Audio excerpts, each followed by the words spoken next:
Well, hey everyone, it's Nate, and it's May 13th, 2026, and I'm back, unfortunately, with another tribute to a guest and friend of the show. This time it's Jack Douglas, who is such a legendary producer. I mean, the guy's resume is really unequaled. Jack started out as a janitor at the newly opened record plant in Midtown Manhattan, and he worked his way to the console and eventually built one of the most remarkable production resumes in rock history. Aerosmith, Toys in the Attic, Rocks, Cheap Trick's debut, Patti Smith's Radio Ethiopia, and so many more, including what many consider his crowning achievement, John Lennon and Yoko Ono's Double Fantasy. He was very close to both John and Yoko during that pivotal moment in their lives. He continued to work with Yoko for many years, and he just has such an incredible story. Jack and I spoke a few times and communicated offline as well. He was always lovely, very generous man. He always took time and shared his stories and knowledge with those who asked. I got to know Jack through Aaron Smart of Silverplanes and Make Records, and it's likely one of Jack's final projects. And wow, what a brilliant album. Check out Silverplanes Airbus album if you have a chance. Jack and I talk a lot about that record here, but we also discuss working with Aerosmith, Cheap Trick. We spend much of the second half of the conversation talking about John Lennon, Yoko Ono, working with them on Double Fantasy, his memories of the two of them, pulling those sessions together, his recollection of December 8th, 1980, and so much more. And if you haven't heard these interviews before, I think you'll hear how marvelous a man Jack was in this conversation.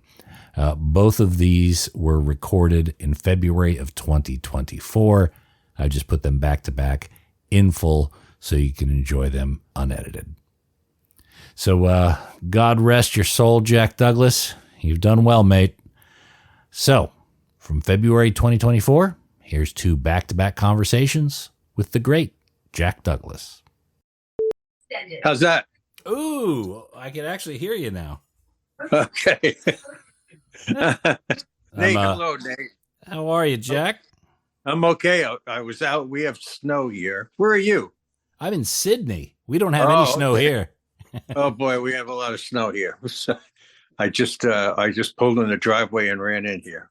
Oh, man, don't worry. Hey, we got time. If you need to get yourself settled a bit, you need a hot cup of tea before we start. No, I'm good. I'm good. Just going to light this cigar and. Okay. Ladies and gentlemen, This week on the Vinyl Guide, we are very honored to have Mr. Jack Douglas, whose name is probably on many, many of the records that you own, and some that you definitely should, including Silverplanes Airbus, which is coming out. Yeah. I think April 5th. Is that the date? I think it is. Yeah. If 4 or 5, I'm in Australia, so sometimes that could be March 5th or April. Yeah, but 4 or 5. And there's a single out and a video out now. Let's talk about Silverplanes a bit, because this is a really, really good album, Jack. How did you get involved with Silverplanes? Actually, Aaron Smart was a friend of my son's in the Bay Area when my son was going to college in the Bay Area. He ran into Aaron through a mutual friend, Jesse Kramer, who is Joey's son of Aerosmith. Joey's son, and then they ended up, I think, renting a house while they were in college. Well, Aaron wasn't in college, and neither was Jesse, but my son was. Sounds like trouble. Yeah. Actually, my son got through it somehow, and then he, at some point, some years later, after my son got established in his business in Los Angeles, he said to me, "You should really meet up with this guy, Aaron Smart. You guys have a lot in common." Well, it turns out that I had worked at a studio on Sunset Boulevard that was in the Los Angeles Athletic Club. It was in the top of the athletic club, and it was in the back. It had been previously, in the glory days of Hollywood, it had been a screening room. And it turned into this really great little studio. Had a wonderful old Neve board in it and a nice live room and a ton of gear. And so I worked there, and this is years now before, and there was, there was always rumors about the guy who owned the studio, but I never met him. I never met the guy. It turns out that was Aaron Smart. He owned the studio. I hadn't met him. And then my son arranged to have a meeting because he said Aaron wanted to do some recording. He had a thing of his own going on, and that he would really like to hook up with me. And we met. At the time, I was living on Johnny Depp's estate. And Aaron came over, and we had a meeting, and we were kind of very like-minded. And he said, and you worked in my studio. I said, that was your studio? That was a great studio. He goes, yeah. They turned it back into a screening room, and I had to move out. So I've built a studio in downtown LA. And if we do work, if we do make a record together, that's where we'll do it, in my studio in downtown LA. And I went down there, and there was that board, that great Neve board, and all the outboard was there, and his mic collection. And we started making this record there. It's a gorgeous sounding record. And there's another name that popped out on the credits of this is Jeff Emerick. Yeah. Jeff was actually booked on our show right before he passed. So it was, but that was in 2018. Yeah. So has this album been sitting idle for 5+ years? Yeah, it has, because we weren't sure what we're going to do with it. We thought we'll put it out at some point, but and Jeff, by the way, was a really dear friend of mine. And so I asked Jeff if he would mix this. He was just a lovely, lovely man, and funny and fun to work with. And we were all quite shocked by his sudden passing. It was terrible. But he worked in a studio in the Valley, and I asked him if he would mix this, and he said, well, he has to listen to it to see if it's right for him. And I played him some of my rough mixes, and he said, absolutely, I'd love to mix this. This is right up my alley. And so, some of the guys who mix this, I would be at the desk with them, but it was, Jeff Emerick, Shelly Akis, Jay Messina. Right. These are guys that know the business. And I think that's one of the reasons why it's such a beautiful sounding record. We did our best recording it to make it clean and very fidelic, and very true sounding. Well, of course, we had that Neve board, which is, wonderful, and a collection of microphones. And I added my collection of gear to his. And of course, now we've opened a rather large studio in Gardena in Los Angeles. Great big live room, and a much bigger control room. Really, it's quite beautiful. Is this with Aaron? So you're continuing the partnership with Aaron? Yeah, Aaron and I are partners. We partnered up with the studio a few years ago, and then we decided to go ahead and do a label, and then we would put out these records on our label. And in the meantime, I became very good friends with a fellow by the name of Douglas Durst. And Mr. Durst is one of the biggest holders of real estate in New York City. And turns out that he is also a rock and roller from way back. He graduated from Berkeley, and he was a hippie and a rock and roller, and then took over. It's a family business, and took over this giant real estate firm in Manhattan. And we were talking. He was in Los Angeles, and he sent me a text saying, "Are you in LA?" And I said, "Yeah." And he goes, "Come on over to the Bel Air, and we'll have dinner." And while we were having that meeting, we decided to do a label together. So it was about 6 months of contract work, and then we brought Make Records, which was Aaron's company, in with mine, which is Confidential Records, under Douglas's umbrella. So we have a real record company, Okay, and we have 4 artists signed between Make and myself. We have Robin Taylor Zander, who's the son of Robin Zander from Cheap Trick. We have Ellie Lowe, who's kind of a torchy Atlanta Southern girl pop singer. We have Aaron on Make Records, and we have the Detroit Youth Choir, who is now doing a mini series on the Disney Plus. You're aware probably of Robin Taylor Zander. yes, absolutely. Okay. Yeah, Yes, that's a really good record as well. I don't know if you've had a chance to hear it. I have not, but look, after Silverplanes, let me just say this label has my full attention. Yeah, I mean, check it out. I mean, first of all, the thing that we're interested the most is real quality. Besides being a very an artist centric label, we partner with.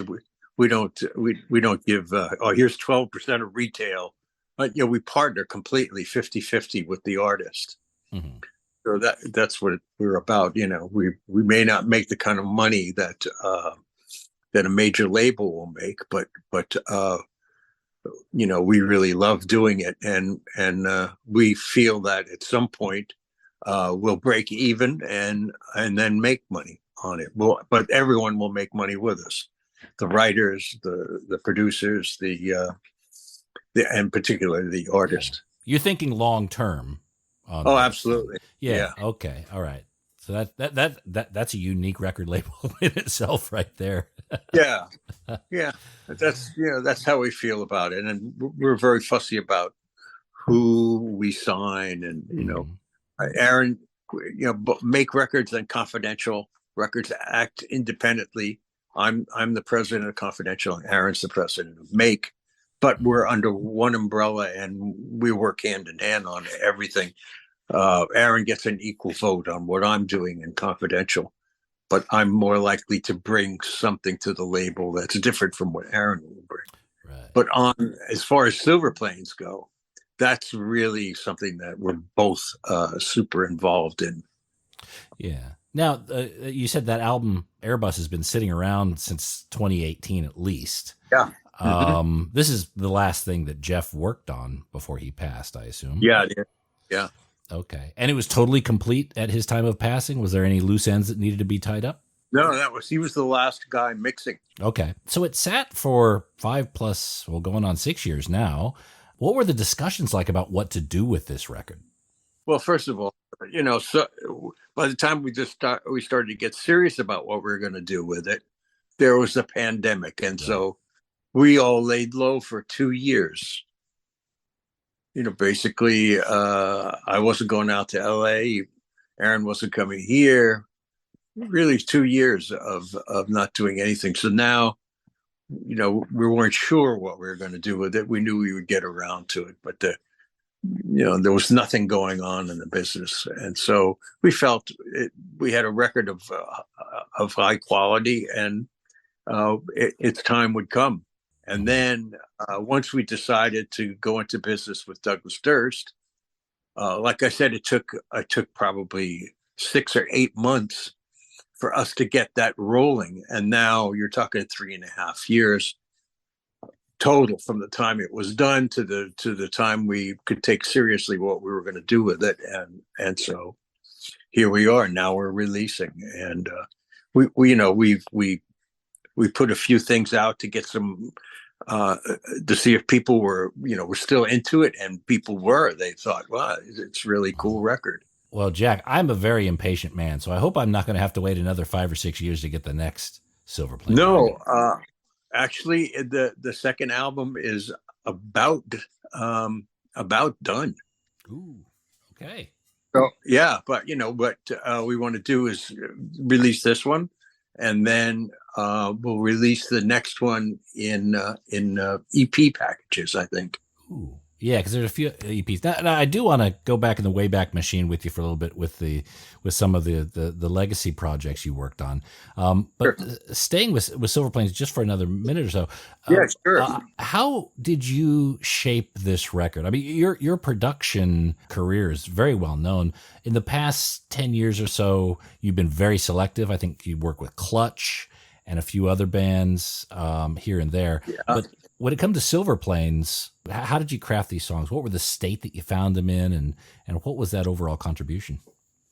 Well, for me, it was all about the songs themselves. So what I would do is I would ask Aaron to play me the song on guitar and on acoustic guitar, and he would play it. And when we would get that feeling right, like the chord progression, the tempo, the feel of the strum, and everything were perfect, then I would record him singing with his acoustic guitar. And he has a pretty good internal metronome, so I would usually use a click track to get him started for the initial count off, and then turn it off and let him go.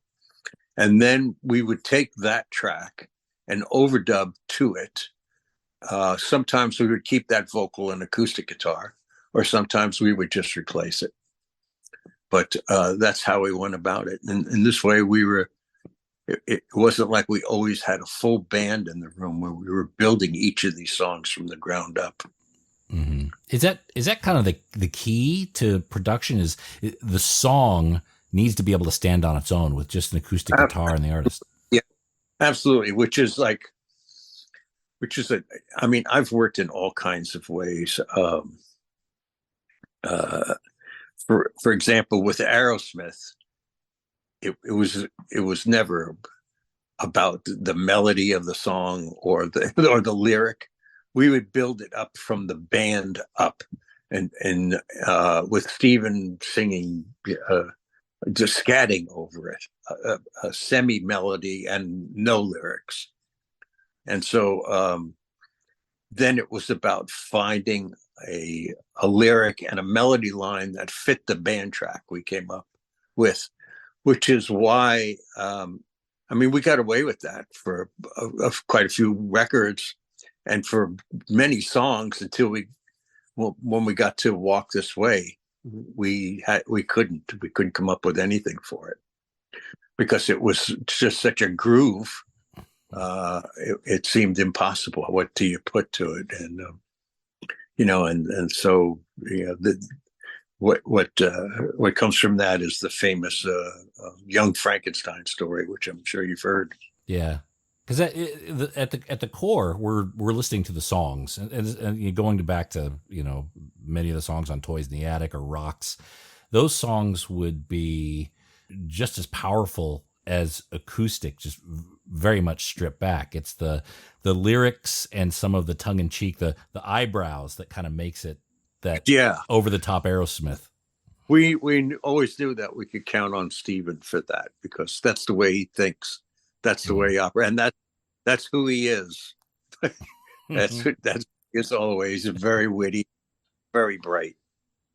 But in that in between period where I did Clutch, I also did a Supertramp album and a Slash album. So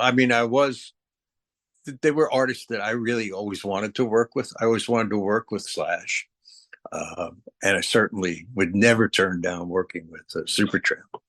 Mm-hmm. And I worked with a few others, but what I started to do in around 2000 was I started to do the thing that I was going to do in the beginning, which was film scores. Mm-hmm. And so I started doing film work around 2000, 2001. And, I started my career as composing for television while I was working at a record plant as a janitor. I was janitor by day and scoring a TV show at night in the same studio. I was a janitor. So I've turned to that, and I'm still very busy with that. Janitorial work? Are you saying that? No, yeah. Well, here in the house, here at home. So earlier in your career, I understand. Yeah, you started as a janitor, as a musician. And by the way, there's a great podcast that you were on with Bob Lefsetz. That there's some fantastic stories, and I'm going to refer people to that so we don't repeat. Yeah, right. But one thing that was mentioned that you didn't go too deep in is your involvement with the Who and what went from the Lifehouse Project to Who's Next. Now, when you kind of first entered that sphere of the Who, was the Lifehouse Project still an active project? There was no name for this project that we were doing, and so I mean, it was just tracks that Pete wanted to do with the band, and then to my surprise, it became Who's Next. You know, not the tracks that I did with him, but the tracks that were re-recorded note for note. Sometimes I think I hear what we did, but in there, but probably not. But I think they released a package some time ago that may have some of that New York stuff on it. Okay. It was crazy couple of weeks that working on that project because Kit Lambert was some kind of character, man. That he was kind of out of his mind, and Keith was kind of out of his mind, and I loved everything about the whole project, and in particular Pete, who was just wonderful and kind of took me under his wing. One night, he brought me out to Forest Hills because he wanted me to do the live sound and just get the same sounds live that I was getting in the studio. And I didn't know my ass from my elbow about doing concert sound. And lucky for me, his own crew saved me because it was, I would have been lost. But they would take me out every night after we would finish like at midnight or 1. And then we would go out after that. I would be invited to go out with them, which was pretty wild. I mean, throughout your career, you've dealt with some pretty, we'll say, eccentric people. And, you just mentioned Kit Lambert, Keith Moon, Phil Spector you work with. You were involved, you were around with John's Lost Weekend.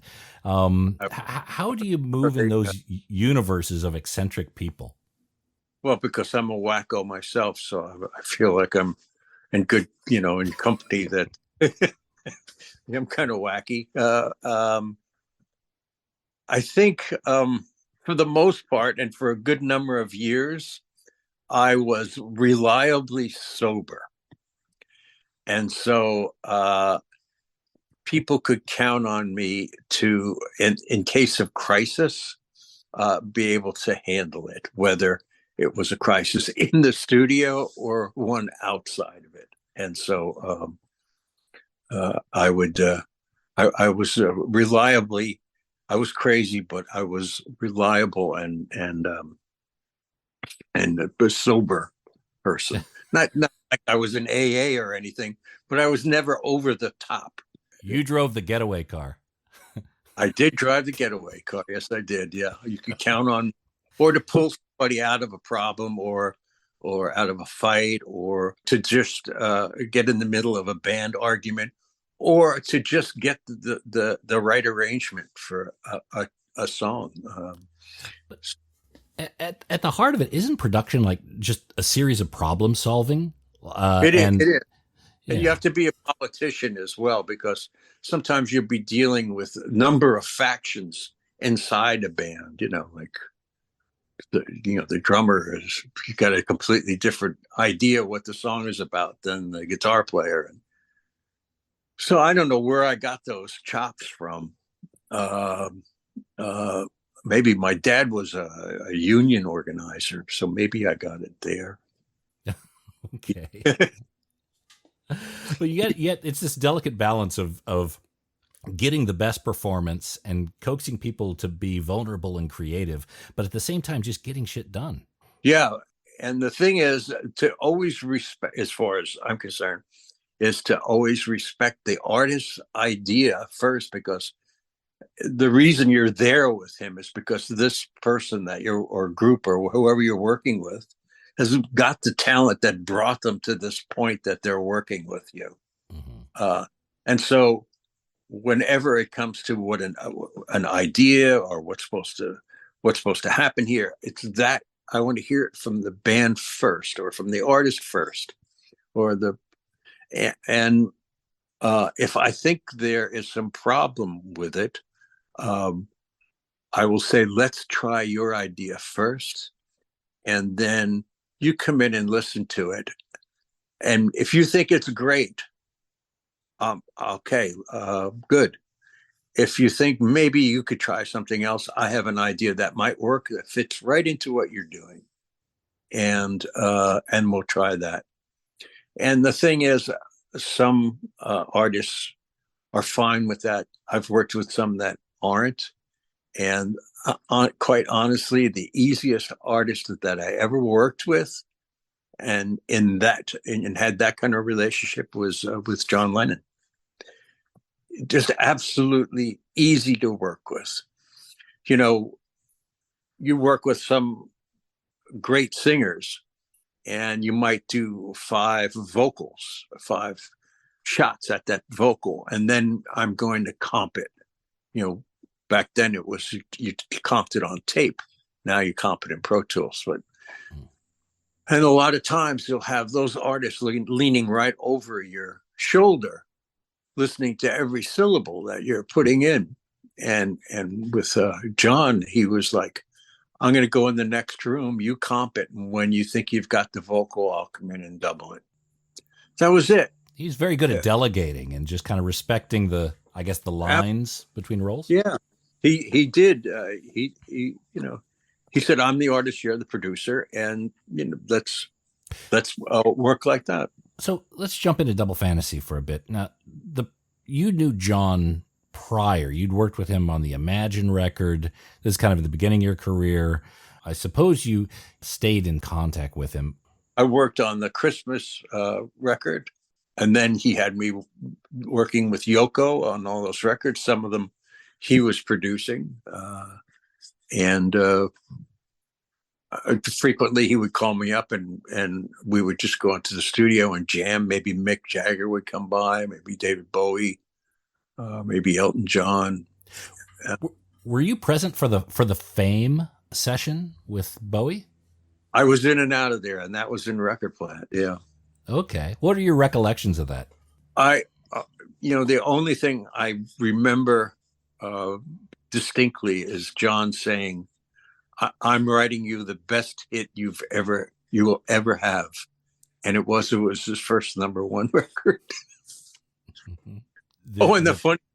When we were doing Double Fantasy, so Bowie's office dropped off for John and Yoko 2 tickets to the opening of Elephant Man, which David Bowie was doing on Broadway. And John said, thank you, turned around and handed them right to me and said, enjoy. So that night, David Bowie looked in the crowd where John would have been, and there you were with popcorn. There was a party afterwards, and he was looking around for. Well, I had worked with him before, so I mean, I knew David. Right. Did John or any of the Beatles, did they know about the Aerosmith version of "Come Together"? Yeah, John did. Mm-hmm. I mean, he hated the movie. Oh, who didn't?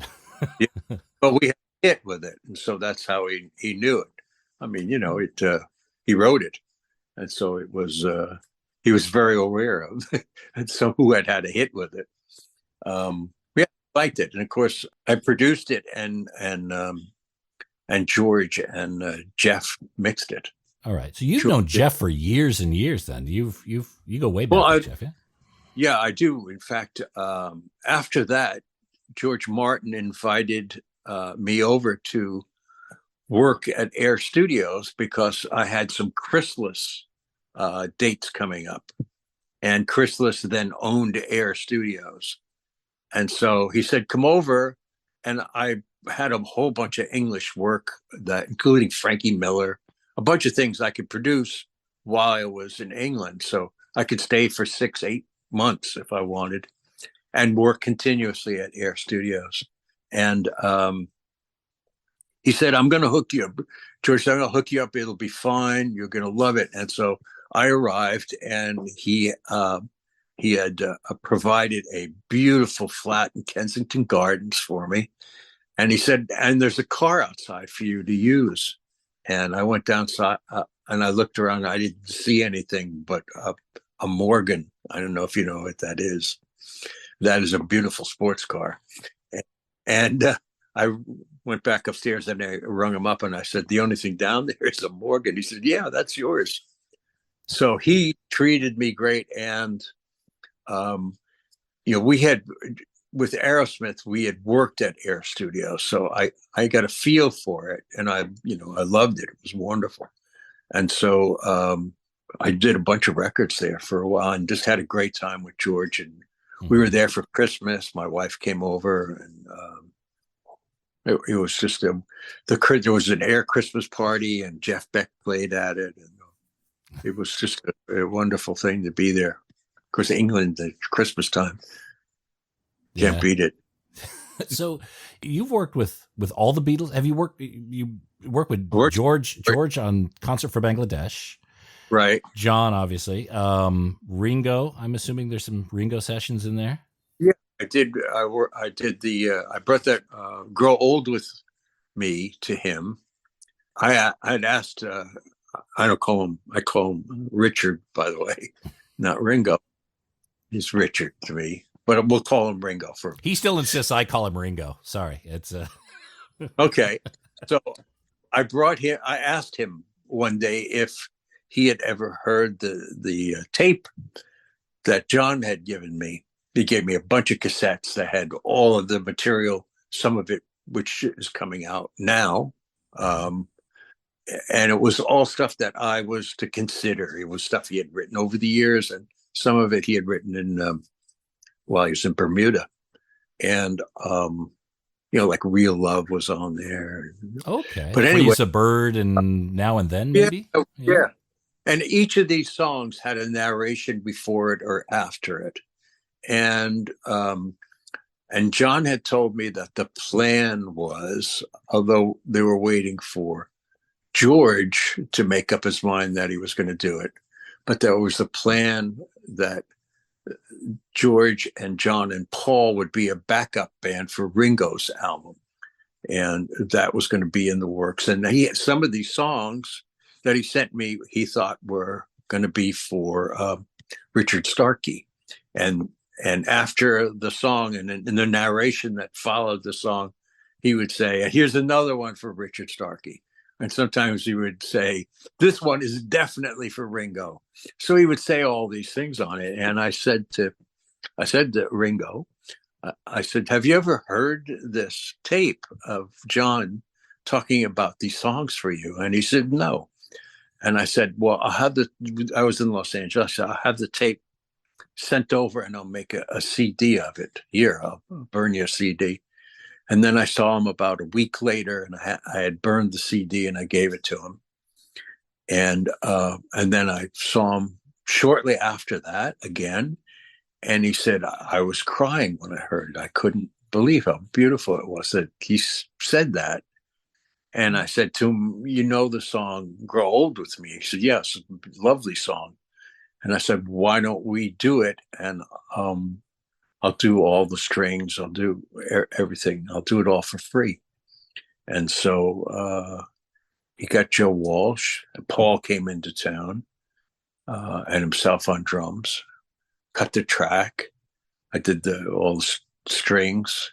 We went into, this was done up at his studio. Then we went to United Studios and we cut the strings.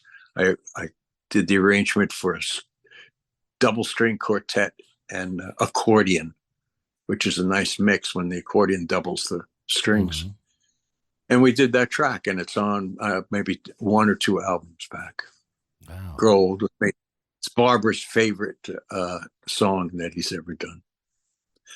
But the thing I have to say, which he didn't notice when we were doing it, is that, and he's spoken about this in public. He said that Jack Douglas, all four of us are on that song. And here's how that goes. John wrote it. Paul's singing and playing bass on it. And in the string arrangement, I put Here Comes the Sun. The string line is playing the melody of Here Comes the Sun. And he finally heard it. It's just kind of hidden enough in there, so you don't hear it right away, but there it is. So he was thrilled that all four people are represented in that song. Ah, that's beautiful. And the fact you still have those original tapes, those tapes that were the demos for Double Fantasy, yeah? Yeah. It's two cassettes. Now, going into Double Fantasy, the prime directive, I guess, of that, John wanted to make a statement. He's back. What other statements did he want to make besides that? That he had survived all the years that and all of the trials and tribulations of the past, number of years, 5 years. Basically, what he wanted to say was, okay, I'm a middle-aged man now, and here I am, and I'm wondering how things are with you. Here's what's happening with me. This record represents where I am right now. And like everything that was John Lennon, he spoke the truth about where he was at whenever he wrote that song. That was about what he was feeling and who he was at the time. So this represented where he was in his relationship with his wife. And, when we started this record and we were having production meetings about what we were going to do, he said to me, I know you like to really rock hard, and you would like to think they're rock, but that's not what I'm looking to do here. I'm looking to do what he called an MOR record, which translates to middle of the road record, which was kind of frowned upon in the late 70s, early 80s. Right. But he wanted that record, and he wanted it to appeal to people of his age. And he felt that he wasn't making a record for people between the ages of 12 and 20. And he was making a record for the people between the ages of 28 and 40 and older. And so we were much more reserved, and which is the reason why when I brought in the guys from Cheap Trick to do I'm Losing You, he loved it, and that was a blast cutting it. But frankly, it didn't fit on the record because it was so much more edgy than anything we were doing.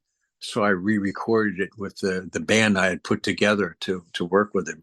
Was the original vision like because you had to take John's songs and then find the band to play them, and of course rehearse them in secret and everything. But yeah, was the original thought, because you've been working with Cheap Trick, maybe we have Rick and Boone come in and they could be the band. That was the band before the Tony Levin, Earl Slick version. Yeah, at one point I thought that Cheap Trick would be the perfect backup band for John. They had a great work ethic, and they loved him, and they loved the Beatles, and they were extremely Beatle influenced, and it would have been a great match. And he loved Rick as well, and Bunny. But as much as I thought about that in the beginning, I knew that I would have to put together a band of his contemporaries, and that's what he wanted. And I knew, Hugh McCracken and Andy Newmark and Tony Levin and that crew would be the only wild card was Earl Slick, who I never invited to rehearsal. I brought him in as a wild card, and the reason for that was something I remember about the I was talking to Matthew Fisher from Procol Harum one time, and I said, "How come Robin Trower, when I hear his solos on your records, they're so much cooler than on his records?" I mean, that was my opinion, and it was his too. And he said the reason for that was that he never came to rehearsal. And so, a lot of our stuff was relatively complicated. And he would have to do these solos kind of like on the fly. He would like have to catch up to whatever it was. And so he would come in with no preconceived ideas about what a solo was going to be on these Procol Harum songs. He'd just go for it. And that was the excitement. So I thought, that's what I'm going to do with Earl, who, I always loved what he did with Bowie, great stuff. And I thought he'll be the wild card. So it was funny, and he was thrilled to do it. And Earl's a great guy and easy to work with and fun. When I got in there, I had it set up so that John was in a booth playing and singing so he could drive the rhythm section. And I had Earl sitting next to Hugh McCracken, who had already worked with Paul and had worked with John as well. I had charted all of the songs. And I went out and I put the sheet music on for the particular song we were doing. I put the sheet music on the music stands. And there's one on Huey's and one on Earl's. And so Huey said to Earl, "What's that over there?" And Earl turned around, and Huey turned his sheet music upside down. And Earl does not read music. So now we count off the song, and they're starting to play, and Earl's like, he's just kind of trying to catch up. And he's making believe that he's reading the music. And and so we stop. And, John's like, "What's going on out there?" And so Huey says, "No, just a little problem here." And he turns over Earl's music. And of course, there's hilarity and everyone's laughing. And now Earl's comfortable with the scene, and everyone else is too. But I told him, just go for it. When you hear something, just go for it. Don't worry about playing the chords. When you hear a lick that you can throw it in. When you don't. And it worked out really great. There's that one part at the end of Watching the Wheels, which it sticks in my head. It almost, the song at the very end kind of almost drips into this spaghetti Western kind of motif. Uh-huh. Do you have a story around that change? What I did on the end of it was I dried it up, and I think the last thing you hear is Tony Levin's part, and maybe the marimbas, a little bit of marimbas, and then it goes into a bit of a dreamscape. Yeah. And you see those dreamscapes that are in the record are things that John just allowed me to do. He might leave and say, "Do a dreamscape here." And then I would do it, and you come back in the next day and go, "Oh, I love it. It's great." It's the only thing that happened on that one, because you hear the sea coming in and the ocean. You hear kids laughing, and faintly off in the distance, there's a dog barking, and you really have to tune in for that. And Yoko turned to me and she said, "Dogs are bad luck." What do you do with that? Okay. But the other one is the beginning of "I'm Your Angel." Mm-hmm. On this one, John said, why don't we ride in a carriage in Central Park to the Palm Court at the Plaza, and we'll have the song started in the Palm Court. So we take you on that trip. And he wanted, as you're walking into the plaza, he wanted there to be a beggar man on the street. And that's him. And he's going, and what he says in there is, but I don't know if it's even audible. He says, "You got a lucky face," which is something he always used to say to me from day one, from the first day we met. He said that to me, and he never stopped saying that I had a lucky face. It's probably an old Liverpool saying for, who knows, but he used to say that. The other thing he used to say to me, well, he didn't used to say, he only said it to me once, and that was at some point during the album, about halfway through, I said to me, "Not for nothing, John, but you could have had anyone in the world produce this record, anybody. It's your comeback record. So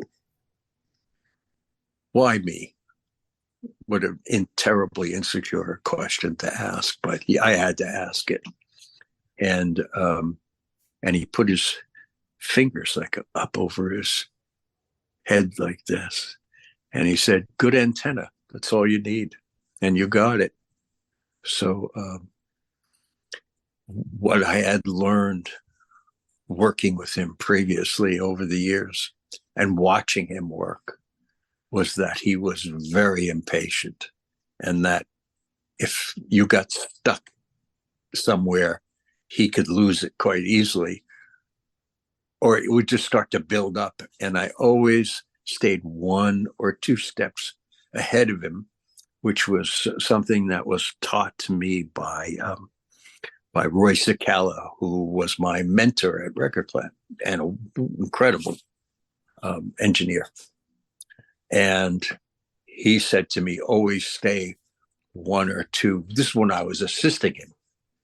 He said, "Stay 1 or 2 beats ahead of me and 3 or 4 ahead of the client." And he taught me to do that. And that's something that works really well. And I think I brought that to everything that I did, was trying to stay ahead of it. But I particularly used that with John and Yoko. I learned to use it with Yoko when I was working on those few albums, which made her very comfortable because I could anticipate what she wanted to do next.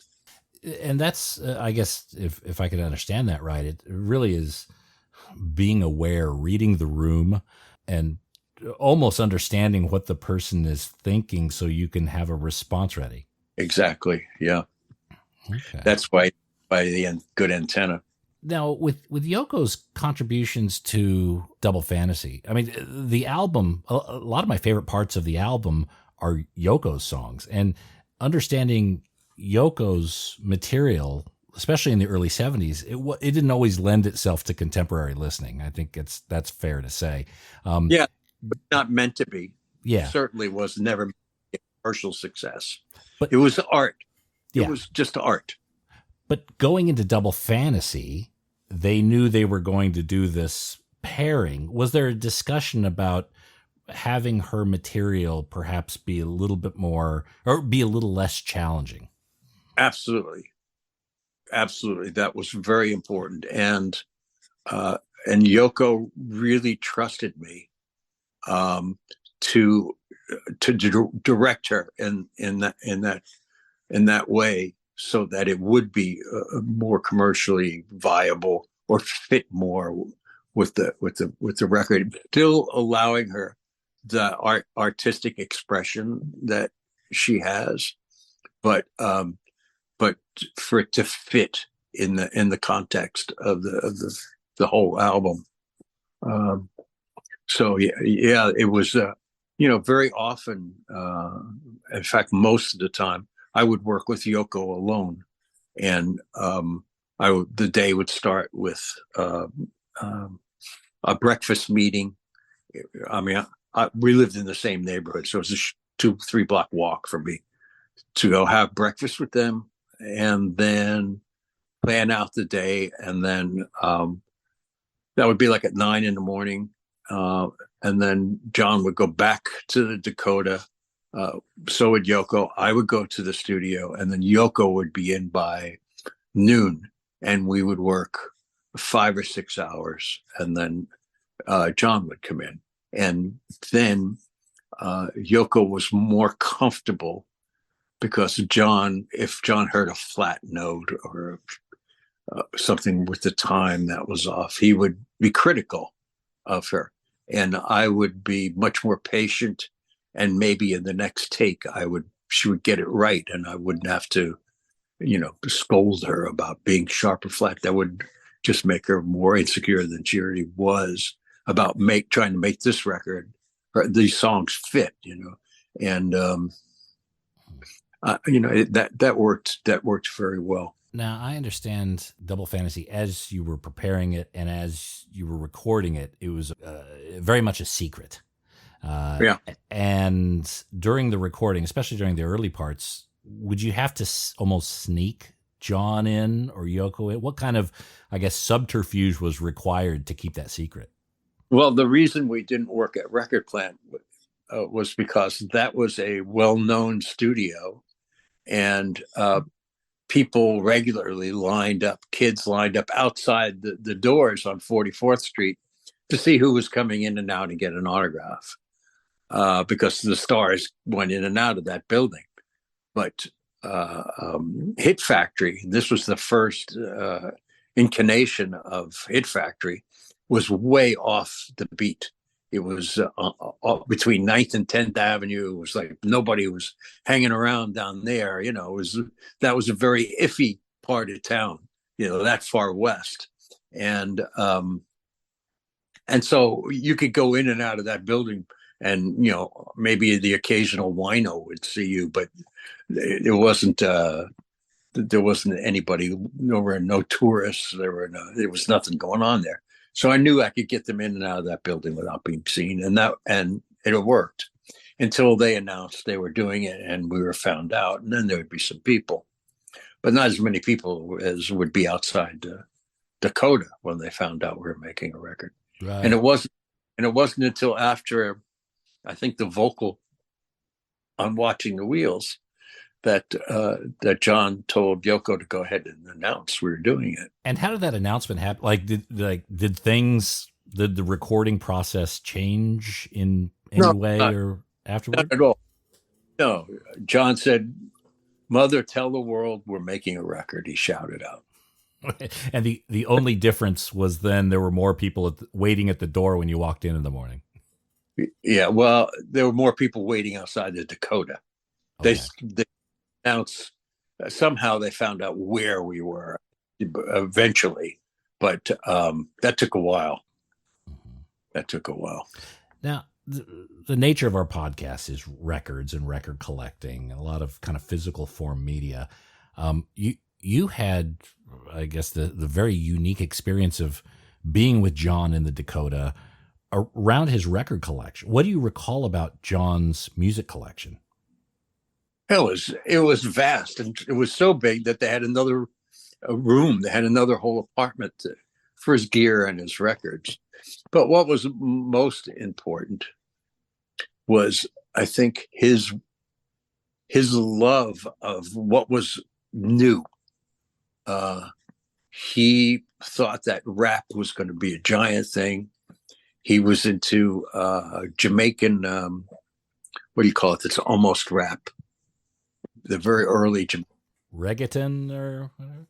Oh no! Anyway, I can't remember, but it was a kind of reggae that was almost rap, and he was totally into that. And he was into reggae, and he was into what we called the new wave music then, which he thought Yoko was catching up to Yoko. Well, and that's really interesting you say that because I always think when I hear Yoko's tracks on Double Fantasy, it seems to be like, okay, that is actually very much to the time. I could see that at a place like Max's Kansas City or CBGB's in the late Yeah, 70s. Do you know if John had any punk records? I don't know if he had any punk records. He certainly was aware of everything. We didn't talk about it, I don't think. Hmm. We did talk about the dolls at one point because he knew I had worked with them and he wanted to know what that experience was like. He thought they were cool. I want to know what that experience was like. How was that? Like, what was it like recording? That was the debut album of New York Dolls, their first time in the Yeah, studio, if I remember right. yeah, it was. I mean, I knew them because I lived downtown and I knew the scene there. I knew Patty and Lou and the dolls, and that's why I was probably put on as the engineer. But Todd didn't like them at all. It was that wasn't a good relationship. I remember we were doing, I think, either personality crisis or trash, and David was in the vocal booth and he was singing live and the band is banging away and Todd's going, God, this is awful. And I'm saying, well, I said, it's unique. There's something about when they play together. It's kind of a special kind of noise that's refreshing. And, and David came in, the band came into the control room, and, David is very sharp and he's smart. Um, and Todd, not knowing what else to say, said, well, that's going to be beautiful. We're going to put harmony on that and it'll be great. And David said to him, harmony? Are you accusing me of having melody? And that was like taken seriously. And Todd didn't show up quite a bit. We had to run interference for Mercury Records so they wouldn't know that the patients were running the asylum. But we got that record done, and Todd came in and we mixed it in a few days. I was digging it, and David Krebs was managing Lieber Krebs. They were managing the dolls. That was their big act. Mm-hmm. And David said, "Look, I know you pulled this thing together to make it happen. Of course, we're going to give you a large credit on the album as engineer." He said, "But as a prize for you for doing it, we want you to look at our baby band that we manage, which was Aerosmith." And that was my prize for doing that. And Bob Ezrin, after doing that Dolls album, who used to stop by all the time, because I'd worked with Bob on Alice Cooper records, and Bob said, "You're a producer. You should consider giving up this recording, record engineer gig and become a producer. You could come work with me on my company." And that led to Alice Cooper, which I did, I think, just before. But wow, that's how I get my strictly engineering gig. But that's how you got your wings. yeah, that's how I got my wings. And the thing was, it really put a stop to my wanting to work on film for a year because I got so busy as a producer. So when Aerosmith goes to record Come Together, do you guys have a conversation with John? Is there any dialogue? What's the he must have been familiar with Aerosmith at the time and having their records. Yeah. Oh yeah. We met up in a coffee shop quite accidentally a year or two before Double Fantasy, and he said to me, "Wow, you're really on top of the world, aren't you?" And he was aware of everything I was doing. And he read Billboard, and he was on top. He knew what was going on. he invited me over to his house. He gave me his private number, and I didn't bother him because, I had read he was a house husband and he was baking bread, and I didn't want to. But really, what he wanted to know about was the state of the technology now, because he knew I was so busy. At that point, I was making digital records on tape, not on ADATs. I couldn't stand that, but I was already, I already had my toe in the water on the Mitsubishis and the Sony machines, which were, at very low sampling rates, but it was interesting. And he wanted to know about that stuff. Of course, when it came to, and I really still preferred analog tape, and I still do sometimes, but when we recorded Double Fantasy, we did two machines. We recorded the basic tracks on a Studer 16 track, which is a big fat sound at 15 IPS. Mm-hmm. Then put another machine in the room, a 24 track running at 30 IPS, put two tracks of work, a mix of the basics on that, put the 16 track tape away, and then did all our overdubs on the 24 track. And then when it came time to mix, we went back to the 16 track, which is big and fat and fresh. And we ran the two machines together, and that makes a really glorious sound. That's great. So you didn't incur the generational loss from doing the overdubs and working with the tape day in, day out. You had the fresh generation ready. That tape was only run across the heads a few times until we mixed. Now, with Aerosmith, I don't think Double Fantasy did this. Maybe you did, but with Aerosmith, there were stereo and quad mixes. Yeah. Can you walk us through a little bit about how you would approach them, the quads? Cool. At Studio A at Record Plant had a quad set up, and we were always confused because there were any number. It's just like the Dolby Atmos and the Sony systems now, two totally different codes for those things. So then at that time we had there were a number. It was like Betamax and VHS. There were two different kinds of systems, so we would just record on a 4-track. We would mix onto a 4-track and let whoever was going to do the conversions to their system of quad take care of the rest. It was really the most fun was because it was a quad control room. The most fun was just mixing it in quad. We never took it seriously because we thought it was just a thing that was going to fly by. What we found more challenging was mixing for AM radio, which at the time was mono. So you could do your album mix for FM radio, that was fine.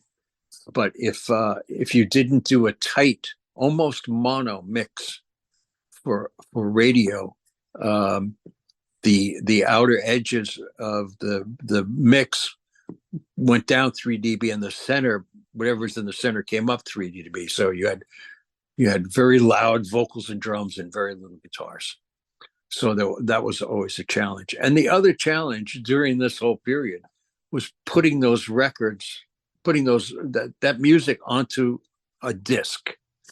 That became a science and an art and a science, because the outside of the disc is got more bottom and louder than the inside of the disc, which is turning faster and has a smaller circumference. So you had to really think about how you laid a record out. And the thing was, in my head, when I was recording the songs, I always wanted the album to kind of have a story to tell in some way, so that when you were listening to it, you were taken from one song to the next, and you felt like you belonged in this next song because of what preceded it. But at the same time, you couldn't have this big bass heavy thing in the end of a side. So it was really really scientific.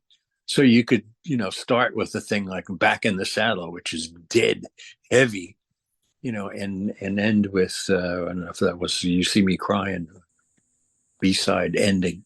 That certainly must have played a role in Double Fantasy, because the way it's sequenced, you got John Yoko, alternating tracks. Yeah, and a story to tell. Yeah. Starting over, which tells you very, very much like rock starts with I'm back. So starting over is it tells you what's going on. Right. I don't know if you've ever heard the stripped down version of. Have you ever heard that? I think I did once. It came out just a handful of years ago. Yeah. Yeah, it has a very different beginning. It doesn't start with the bells. It starts with a dedication to Buddy Holly, the Everly Brothers, Elvis. Okay. Which is John, and has a lot of John talking throughout very much like his cassette that he gave me, which was always narrated. He liked to narrate things. Now, the night of John's murder, he was at the Hit Factory working on a mix of Walking on Thin Ice? We were working at Record Plant. Oh, Record Plant. Okay. Working on Walking on Thin Ice. Yeah. Was that song completed that night, the mix and everything? Yeah, done. We were ready to master the next day. Okay, so the record that was available in January, that is kind of the last thing that he worked on, and it was complete. No other. Okay. So, Jack, I want to be respectful of your time. I know I could probably talk to you for another hour easily. I had one hit record in Australia with an Australian band. Oh, yeah? And yeah, it was called Women in Uniform. The band was Women in Uniform? No, that was the name of the single. I can't remember the name of the band. Oh, okay. Women in Uniform. They became another band, but look up Women in Uniform. Well, there's an Iron Maiden song called Women in Uniform. I know that. And it was on Mushroom Records. Okay, hang on a sec. Give me a moment here. Women in Uniform. Go to my Hardy database here. Skyhooks? That's it. Ah, okay. Very good. How did you get involved with Skyhooks? I just, they got in touch with me. They wanted me to do this record. I sent my assistant over. I didn't want to go to Australia. I was in the middle of something else. I sent Eddie Leonetti, my assistant, and also my travel companion to Liverpool in 1964. I sent them over to record the tracks, and then I did the rest in Los Angeles. Oh, okay. One thing I did want to ask you about is the Dolls album, 2006. One day it will please us to remember even this. Can you talk to me about, because that was such a surprise.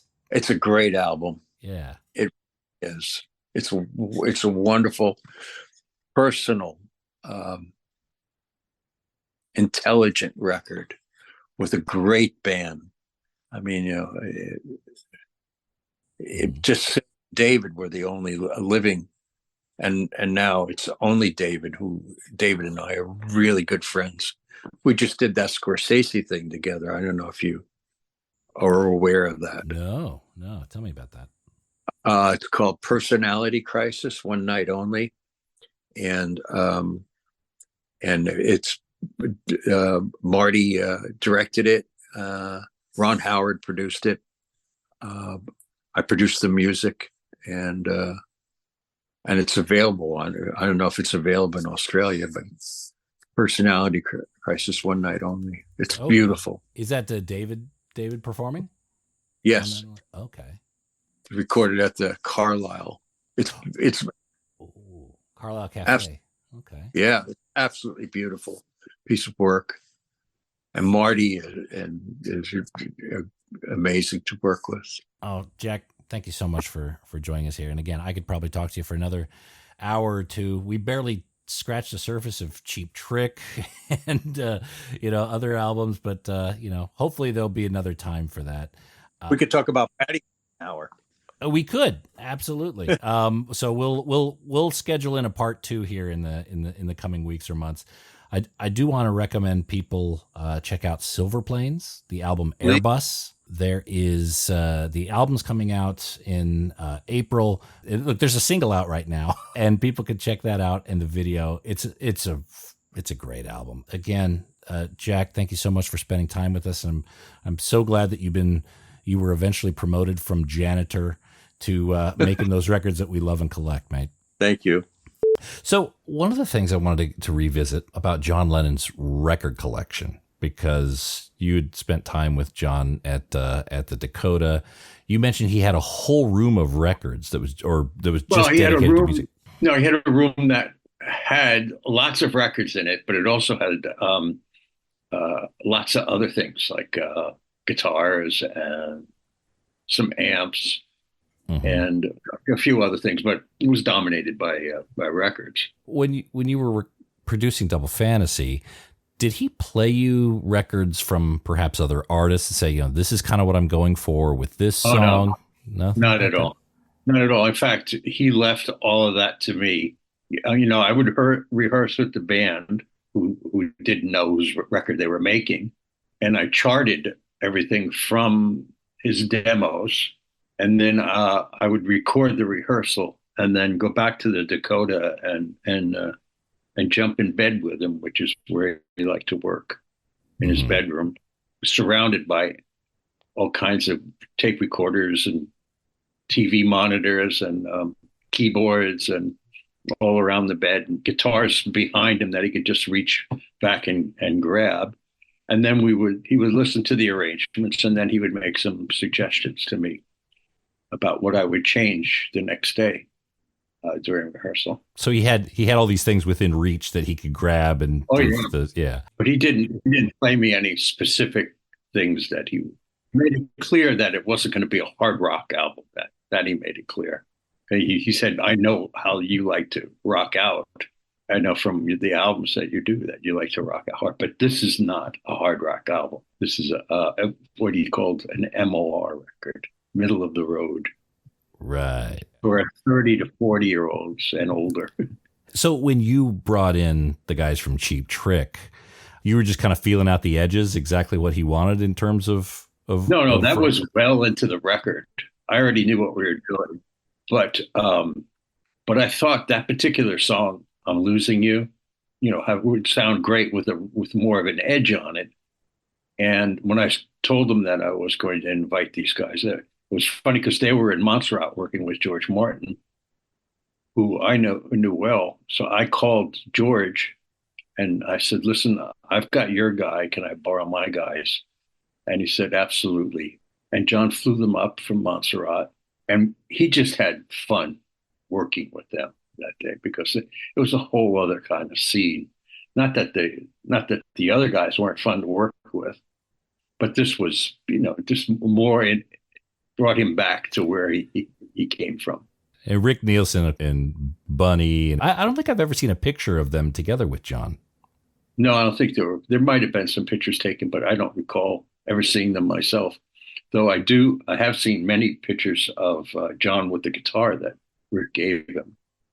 Oh, Rick gave him a guitar? No. Well, it's a great story. So, like any guitar player that I've ever worked with, they bring all of their guitars to the session. So they were just, they were lined up outside in the studio. Not that he used anything but the same two guitars the whole time, except for when we got to Walking on Thin Ice when he used the Strat.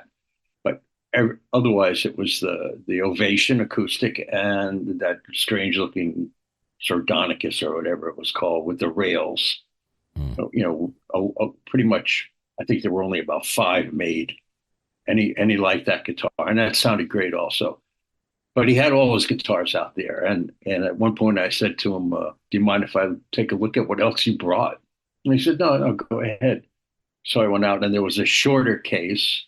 I mean, there was there was a couple of Les Pauls, there were a couple more really nice acoustics, like J60, and all the Beatles stuff you usually see. But the shorter case was the one that intrigued me, and I opened it up, and it was the Black Ricky, and you could see that it had been repaired a number of times, but very well, like a headstock break and some other things that had been repaired over time. And I picked it up, and when I turned it over to look at the back of it, the tape to the back was the Shea Stadium set list. And and it was like holding this iconic thing in my hand. It was amazing. So Rick, who's a big guitar freak, has an amazing collection of guitars. It's 2 vaults worth. And so when Rick was there, I said, Rick, you got to see this. Come on, I'll take a look at John's collection. He went right to the little case, knowing that it might possibly be the Ricky.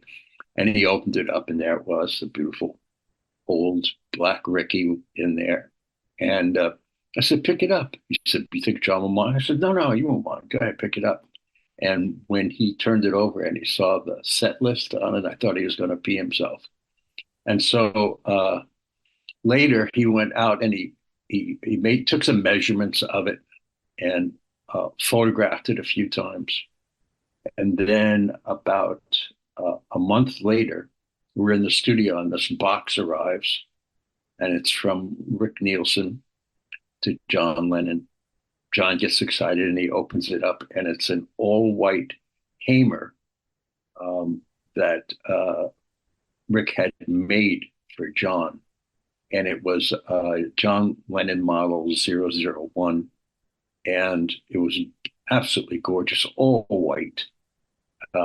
And it had John's signature on it, which Rick had either traced or somehow had made from the check that John gave him for playing on the sessions, which Rick, of course, never cashed. I think it was a check for $1,000 or something, and Rick never cashed it, but got the signature off it and put it on the guitar. And that was in red mother of pearl, and it looked amazing. And John just flipped out. He loved it. He didn't play it because he thought it was too special. I think it's in the Rock and Roll Hall of Fame now. And I've seen some great pictures of him holding it up that day when he got it.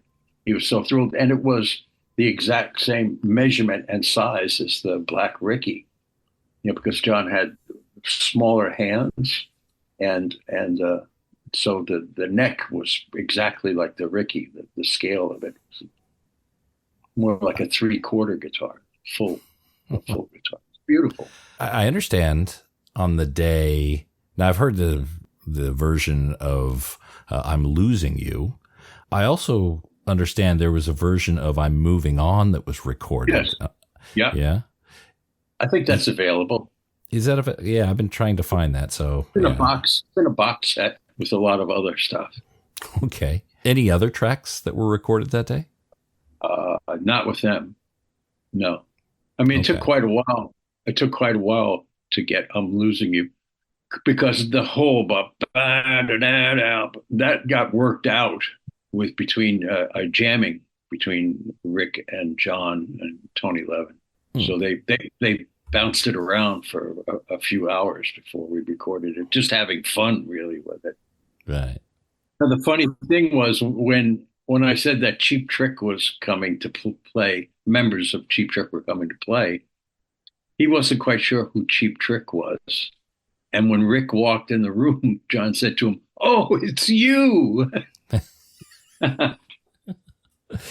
Because John, of course, would have been familiar with them, certainly through your work, and they were popular. Just slipped his mind, when I said Cheap Trick's members of Cheap Trick are going to play on. Oh, okay. So with John's records, do you remember kind of the sort of music he was listening to? Any sort of records that he would have out quite a bit or play frequently? I never watched him play records in his house, but I know that he was very familiar with reggae and early hip hop, and not so much punk, but the whole catalog of it, all English rock. Yeah, and we kept my radio, my Sony Blaster, on the console because I like to listen through it to see where I was. It was very critical, so I could tell if I had enough bottom and top. laptop, and I'd listen to it. And when we weren't working, he would switch on the over to FM radio, WNEW, and listen to the radio when we weren't doing anything. And if a Beatle record came on, which did frequently, he would tell you everything that happened that day while that song was being made, and go on and on about how it was his band and how much he loved it. So he looked back on Beatles at that time with immense fondness, it sounds like. Yes, but he also said that he would love to do those songs over again. Okay. He said to me, if I could, he said, I'd do Strawberry Fields over again. I said, you got to be kidding me. I mean, it's perfection.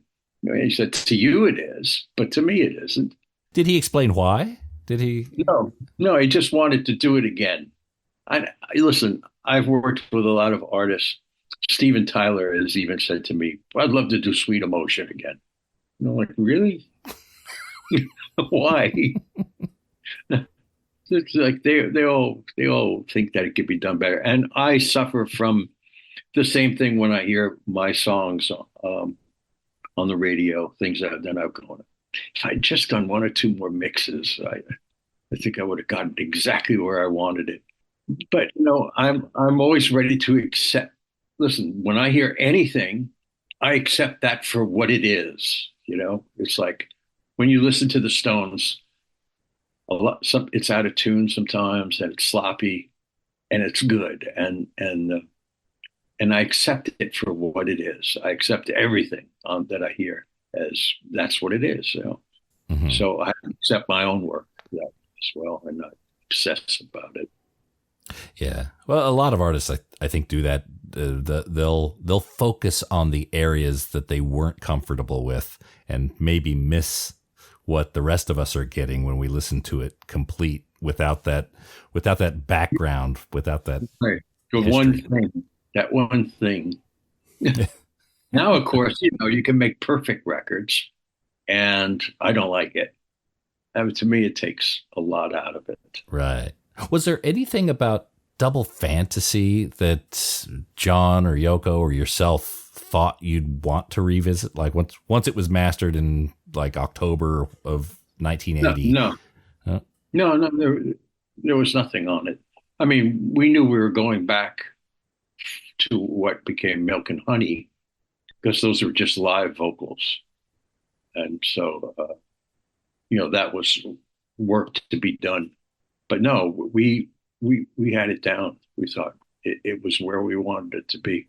The tracks that became Milk and Honey at the time, were those considered outtakes, or were those work in progress?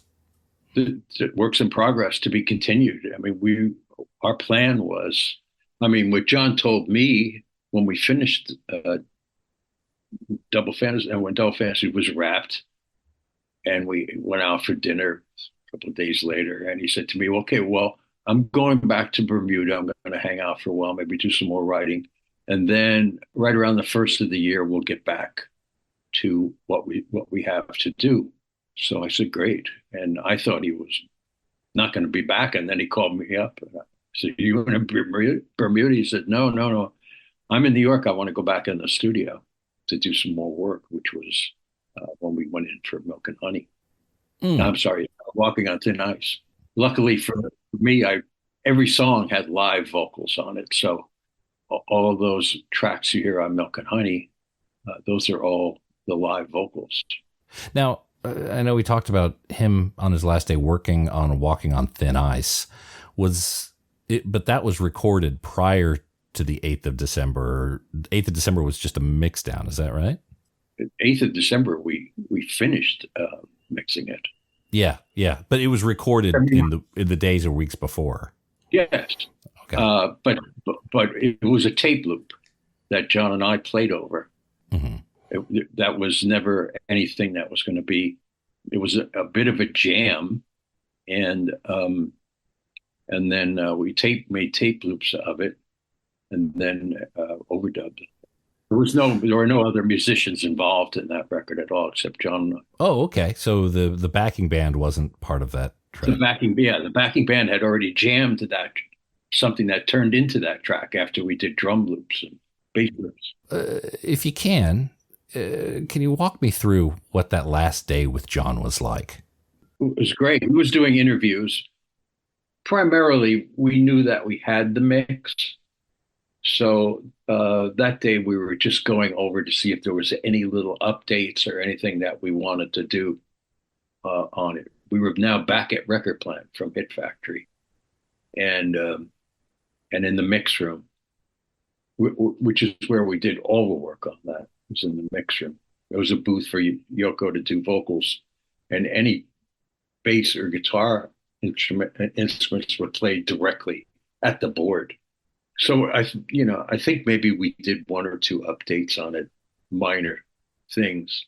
Basically, it was a day of press, people coming in to listen, him doing interviews, and then when everyone left, we went through it one more time, and then I called George Marino, said we'll be in at 9 a.m. to master, and I walked John and Yoko to the elevator and said goodnight. See you in the morning. More of a celebratory day because we were very happy with what we had. Well, what was the idea for Walking on Thin Ice? Was it going to be a single? Was it going to be part of Milk and what would have been the next album? It was the idea that John had that Yoko could do something that was so cool that it would rocket her up the charts with a single. Was her own platform away from John. Absolutely. Yeah, absolutely. Okay. So it was a very basic melody and lyric, but the spoken word part in it was really cool, and it was also a good dance tune. So it got played in the discos quite a bit. Yeah, I really like Yoko's contributions to Double Fantasy. I think they're amongst the most interesting moments of the album. And Walking on Thin Ice feels like that as well. Yeah, even one step further, actually, because she was doing so much spoken word in it. Interesting. The the track Kiss, Kiss, Kiss.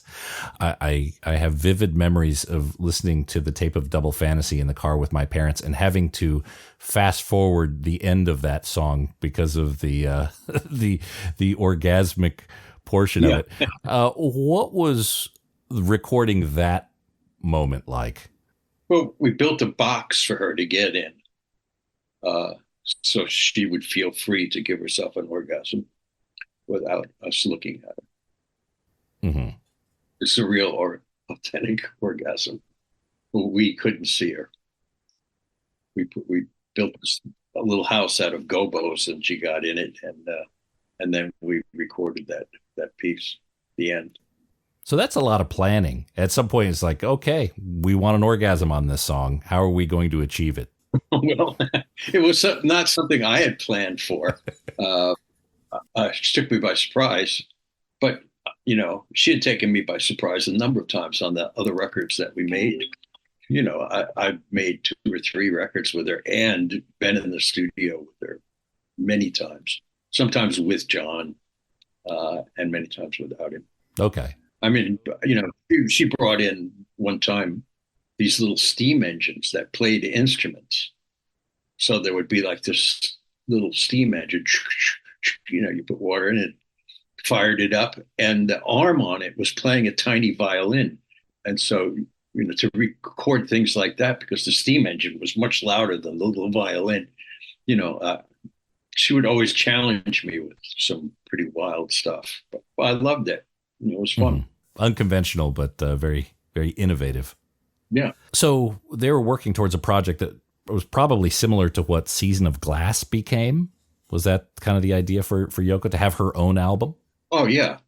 Yeah. I mean, that was John's idea, too, was to have her be able to be recognized as a serious artist on her own, mm-hmm. and make her own records that would be recognized, because the other ones were not big smashes that we did. So that, as he said to me, the next record is with the boys.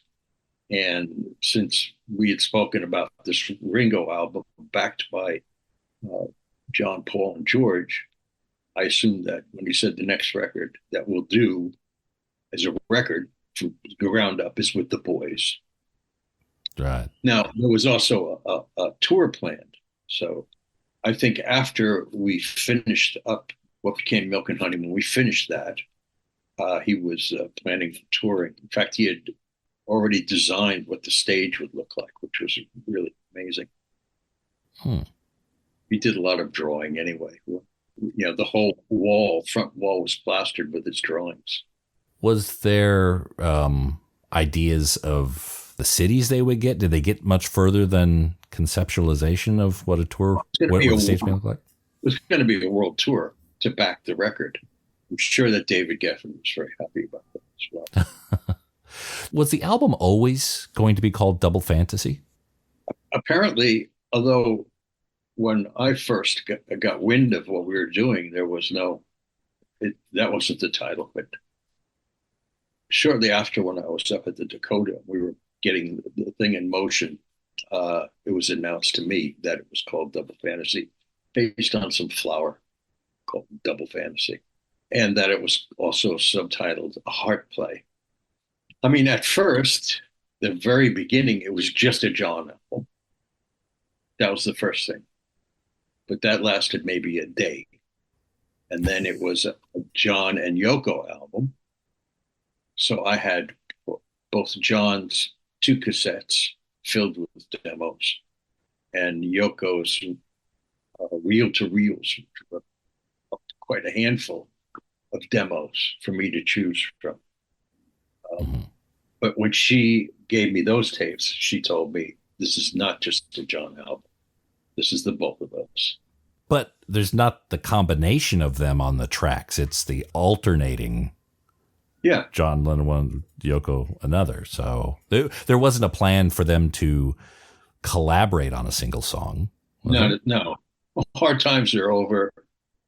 I think there's 2 songs that they're both singing on.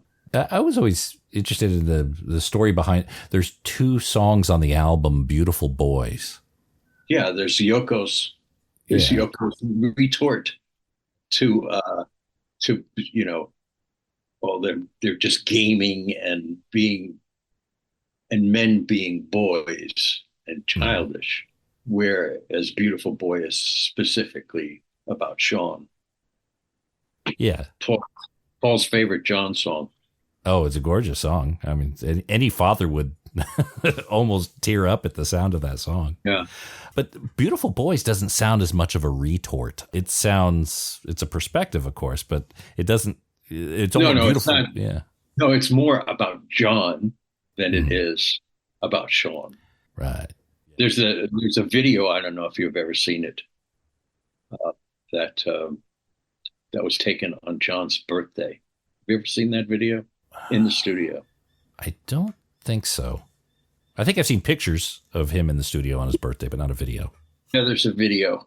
Bob Gruen came in and his present to John was a video camera. It was the first one to have a screen that popped out, and that was his present. So he comes in with it. I take the camera away from him, and I'm shooting Bob, and then I give it back to Bob. And John is doing the Playboy interview. And so Bob videos John doing the Playboy interview at the control room board. And in the background, I'm editing all the sounds for Beautiful Boys. And you can hear I'm lifting things from different sound effects I'm putting in. Right. You can hear all that. Well, it's in the video. I understand there's a lot of recording just of the sessions and just the chatter throughout Double Fantasy. Because we had hidden microphones all over the place, which John, on the second day we're recording, I mean, the thing that was always eerie to me was that John wanted he kept it. He had a journal being kept of everything that happened every day, and on top of that, he said to me, it'd be great to record everything that goes on in the studio, but I don't want to know if you hidden microphones anywhere. But I want to be able to. I hid microphones everywhere. I had hidden microphones everywhere. I had to hours and hours and hours of everything that happened. From the second day on, but I never mentioned it to him. And on his birthday, what I had was in another room. I had two what they call transcription tape recorders, which are giant reels that go very slow at 3 3/4. So when you put a reel on, it's going to last hours. And then if that one gave up, it automatically switched to the other one. And then my assistant would go in occasionally and have to change a reel. But usually those two reels would last the whole day. And everything that happened, I mean, I had microphones in the control room. I had microphones in John's little room that he went to. I had microphones in the maintenance room where we used to hide our pizza and cheeseburgers. Because we were on a strict sushi only, a microbiotic sushi only diet.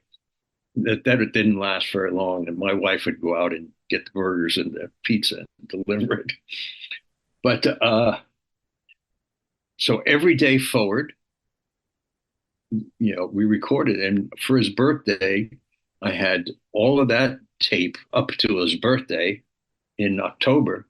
I had that all transferred to cassettes, and for his birthday, I gave him cassettes. He was very surprised that I actually had done it. And then I continued to do it after his birthday. And then when we went to Record Plant to do Walking on Thin Ice, I hid the microphones again there. So everything was, and then, bits and bobs of it have come out over the years as I don't know what Yoko called them. And also there was a film made, and that disappeared as well. It was shot on 16 millimeter. Wow. So you have a recording of the last moments when he's getting in the elevator and you're saying, "I'll see you tomorrow." Well, that would have been out in the hallway. So I didn't have microphones there, but the last day of that we worked, I destroyed that tape. Why'd you destroy it? Because John said some things to me that he promised I would never tell anyone. And so I had to keep my word to him and just dumped the reel. Wow. So not even Yoko's heard that? No. Wow. So with all those reels, with the exception of the last day, yeah, what's become of them, or what do you think will become of them? Yoko has them. Wherever she keeps all of the material.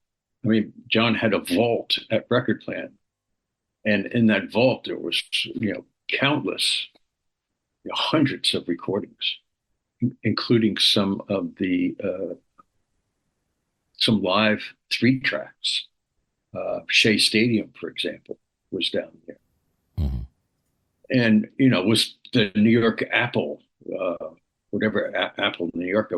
And his personal collection at the memorial service that we had for John, which was just Yoko and I and one assistant that I had. Yoko wanted to just listen to all of this, mostly dialogue and jamming and things that brought him back to us. And so we listened to that she asked me to come in around 11 o'clock at night and to have all this stuff brought up from the vault. And we just sat there and continuously listened to all this material that was in the vault. When was this? Still early December? This was the night after he passed away. Oh my goodness. Okay. This was his service. This was the only memorial service we had for him. And it was just the two of us. 24 hours after the event. 24. Yeah. Okay. So those tapes were brought up. The three of you, Yoko, and your assistant sat and you listened to those tapes probably through the night. We did till about 4 or 5 in the morning.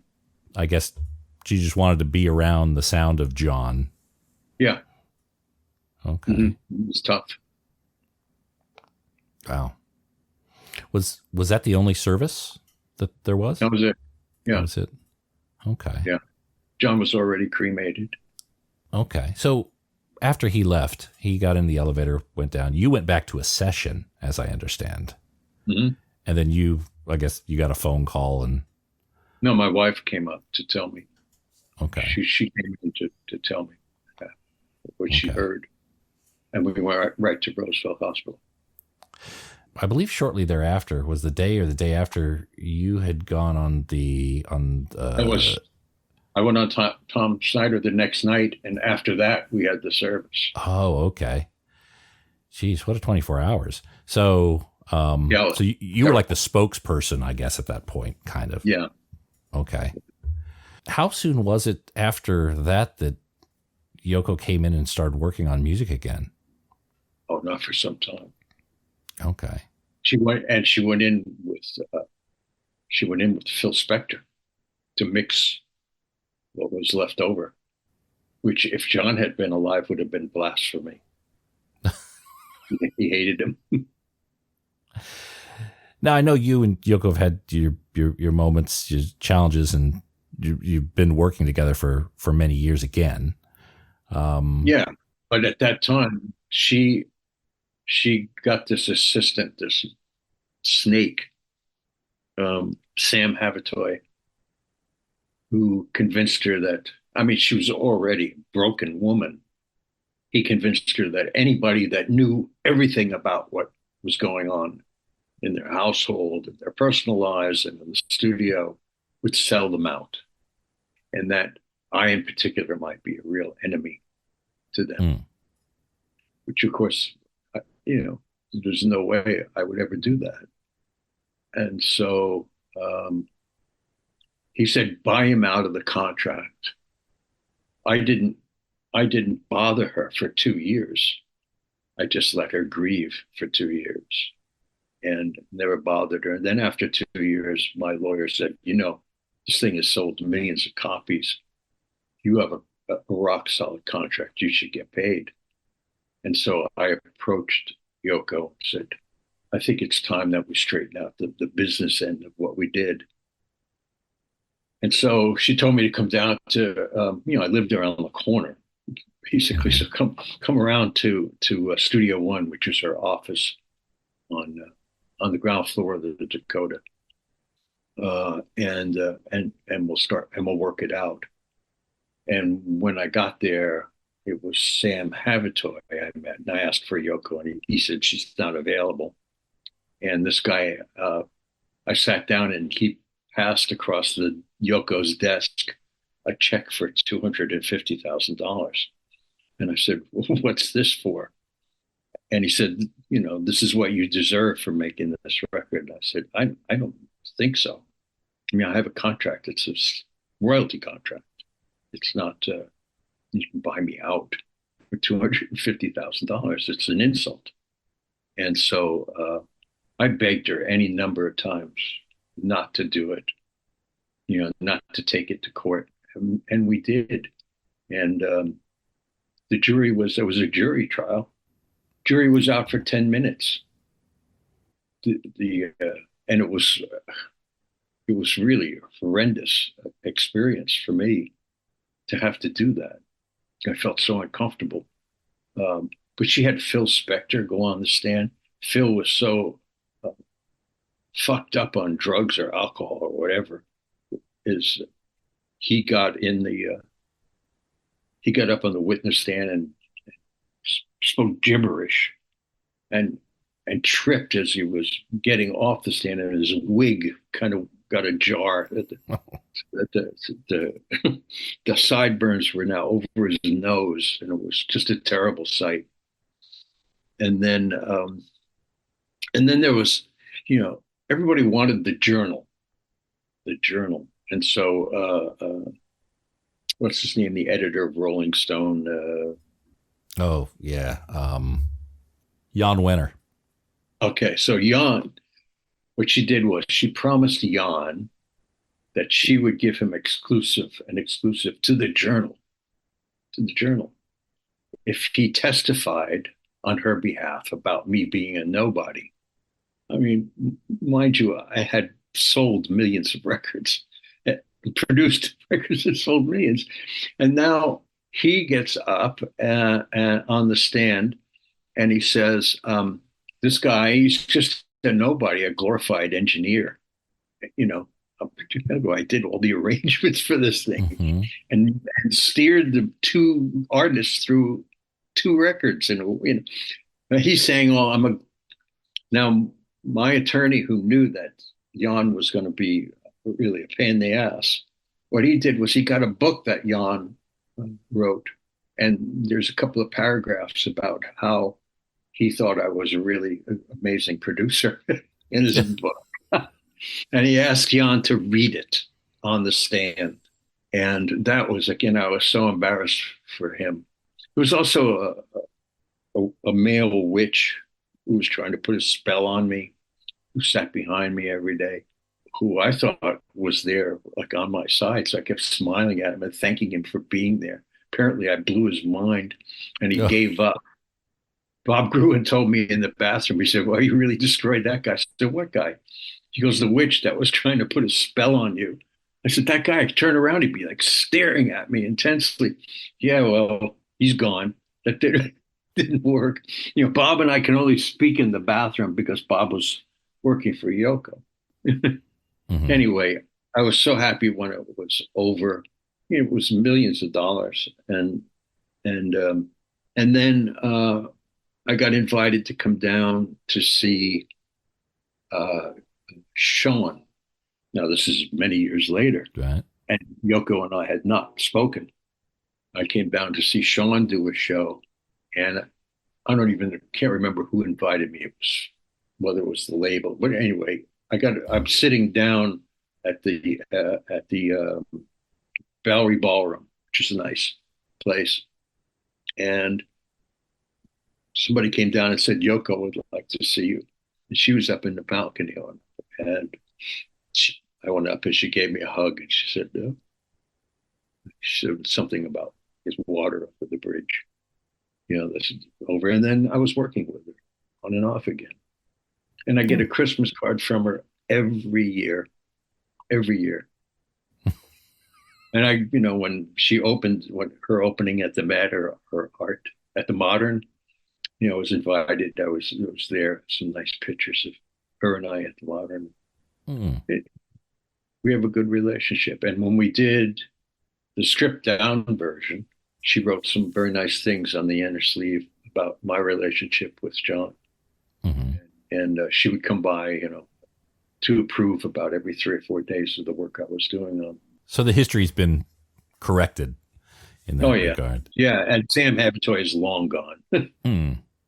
Yeah. Snake. Well, and the test of time, you know, you proved you weren't there to sell them out or write a book or anything like that. Yeah. So the 2010 stripped down version went back to the multi-tracks. What was the conversation like to produce that? Why did you feel that version of the album needed to be shared? That was my idea. That was Yoko's idea. But I think stripped down versions were in vogue at that time, around 2010, of other records. And so it seemed like, you know, this is another way to make a few bucks. But I knew that it would be a very interesting project because to hear John sing without the double tracking and, you know, all the overdubs and to insert some of his dialogue, I thought was really a worthy project, and it was really wonderful to do it. You know, I called up Lee DiCarlo, who was the original engineer on it, and he was retired. He was running a string of charter boats, something he always wanted to do. But my main engineer has always been Jay Messina. So I said to Jay, you want to do this? He said, absolutely. And we went to Power Station and locked ourselves in a room and worked on that for weeks. And it was just, but this is funny or strange or ironic. So I had to collect all of those master reels, the multi-tracks from those dates, and transfer them to digital realm, to Pro Tools at the highest possible sampling rate I could get, 192. And I wanted the absolute best A to D converters I could find for this. Of course, the tapes had to be baked, so I would get maybe 10 tapes a day after they were baked. And I said to Jay, do me a favor and find out who's got the best A to D converters in the city. And he called me back a day or so later, and he said Sony Battery by far, because they do so much of that kind of work for the Sony catalog, that they have the best A to D converters. So I said, you got a number? So he gave me the phone number. And I called him up and I said, hello, this is Jack Douglas. And I said, I know because that Sony Battery is for Sony artists, and it's just a mastering and redoing, their rooms just for turning old 78s into sounding like they were made yet. So I called them up and I said, listen, I know I'm not a Sony artist, but I've done so much work for you guys for Columbia. She said, oh, I know exactly who you are. She said, we would welcome you here. What's the project? And I said, I'm going to be transferring all of John Lennon's Double Fantasy to digital. And I understand you have the best converters. And she said, she was hesitant. And she said, you might be a little uncomfortable doing it here. I said, really? Why? Because, she said, well, we're at 321 West 44th Street. Oh, I said, where Record Plant was? She said, yes. I said, I think I could handle going back into where Record Plant was long gone. Going back. She said, no, it's more than that. She said, we're on the 10th floor at Record Plant. I said, oh my. I said, that's really amazing. That's the floor where we last worked. And she said, well, it's even more than that. You would be in the room that you last worked in, and that room hasn't changed. So I was going back to the very same room that I was last time I was there. I was with him. And at first I thought, oh man, this is tough. I mean, I'm listening to the record and we're in the same room. And I thought every time, and now I'm going through all of these tapes and I'm listening to his dialogue and I'm thinking, God, I feel like there's a ghost in the room. And then suddenly the ghost became very helpful to me, because John would say, in the, him talking to me I'm in the control room, he's in the studio, and we're doing a track, and he's saying to me, I would like to have a sax solo on this tune. I said, okay, we'll get Georgie Young in to do it. He said, I'm going to hum the sax part when we get to where I think the sax solo should be. I said, fine, do it. And so when the sax solo came up, where it would be, he hummed the part. And so on the stripped down version, I just put him in humming the part instead of the sax, which was an overdub. So all these, I found all these clues to things that he was saying. And instead of him being a ghost, he became a conspirator, working with me, showing me where things were, where I might find takes that, he thought were coolest. And it was strange, but quite beautiful. Wow. I imagine there were so many moments you heard on those tapes that you completely forgot happened, but were. Oh, absolutely. Yeah. In recent years, we had the Peter Jackson Get Back series, which I'm sure you saw. We all got a view of watching the Beatles and, of course, John work on music, which I think gave all of us most of us, probably excluding yourself and a handful of others, a very different view than we knew of John. Did that series bring back some moments for you, or do you recognize John's working habits in that? Yeah, absolutely. In particular, his humor, and the lack of patience, which you sometimes see there. I recognize from my early work with him, like on Imagine, in the early stuff. When I first got to know him, he was very impatient. By the time we got to Double Fantasy, he was just he was a joy to work with, and because I stayed ahead of him most of the time, what we were doing, and I had it planned out, and we had breakfast every morning, so he knew what we were going to do every day, and we stuck to it. He was just a joy to work with. He was never bored, ever. So, that was him. Totally, yeah. It seemed he was always creating, and the music was just one fragment of it. And he would write part of the song, and then you could almost see his need to move beyond it and do something different. So it doesn't surprise me that the studio was full of his drawings, because he recorded his parts and he still needed to create. Yeah, I mean, the whole front wall was just taped up. There were hundreds of them. Then one day they were gone, but he was giving them out to whoever wanted them. Probably very valuable. I have a few. I gave a few to my friends. He said, "John, can I take this? Take whatever you want." Then one day they were all gone. Do you have any drawings that he made of you? No. The only person that ever drew pictures of me was Ronnie Wood, who was very good. Ronnie Wood did a portrait of me. I always see John's doodles, and I figured, him and Yoko and different things around him. So he was doing doodles of the studio, looking out at it, and just different things, the goofy, strange things, cartoons.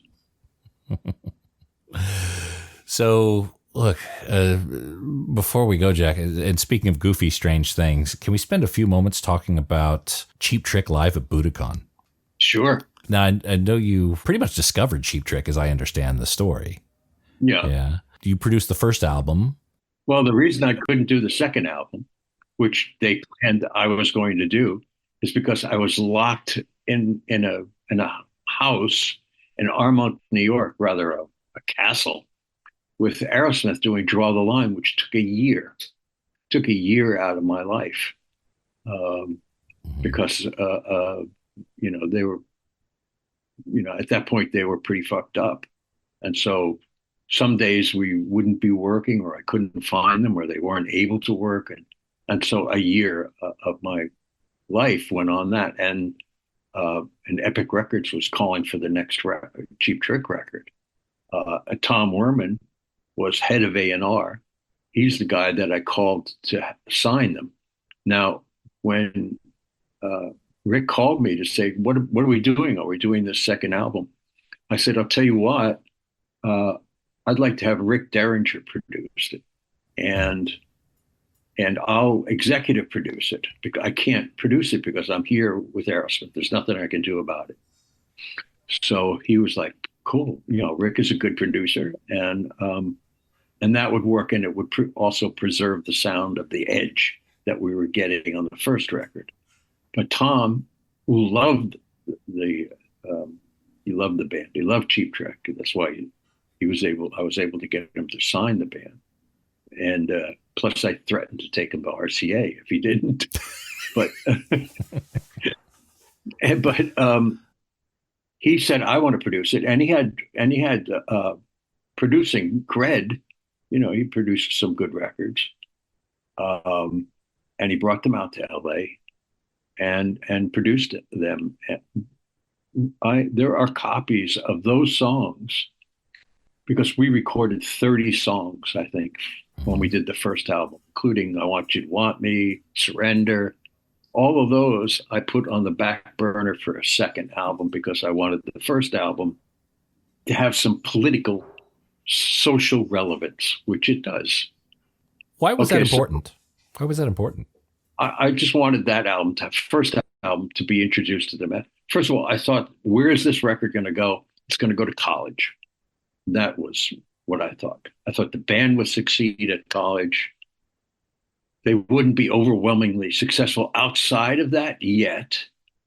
But because of these things, all these songs had social relevancy, I would put this record together. I mean, they wrote these songs. It worked. So, and that's where it was going to, also having success at college radio. Of course, Tom saw bigger things for them. And I thought the commercial stuff, like I Want You to Want Me to Surrender, I Love Go-Go Girls, Dream Police, all these other songs could go a little bit later. They had Dream Police that early in their first recordings. Wow. Yeah. And so that stuff was we recorded the basic tracks and we put that aside. We probably would have re-recorded them. But it certainly, I Want You to Want Me was not going to be soft. It was going to be edgy. And so they went to LA. They did a rather softer version of themselves on that In Color.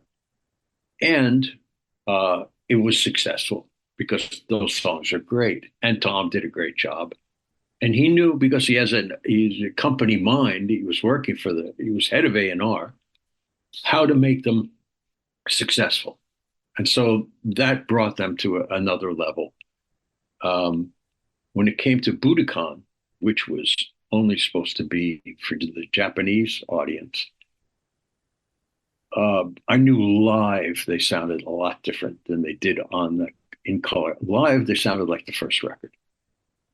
They didn't sound like the second record, but the second record was great. And in Japan had been successful as well as the first one, but the second one was really successful. So when Rick asked me to mix that record, they sent me, because it was only going to be for Japan, they sent me all the tapes. Osaka, some other place, Budokan, maybe 3 different concerts. So it was going to be called Budokan. So I put up the Budokan tape. It was Jay Messina and I, and it was great performance, but so poorly recorded that there were really no drums.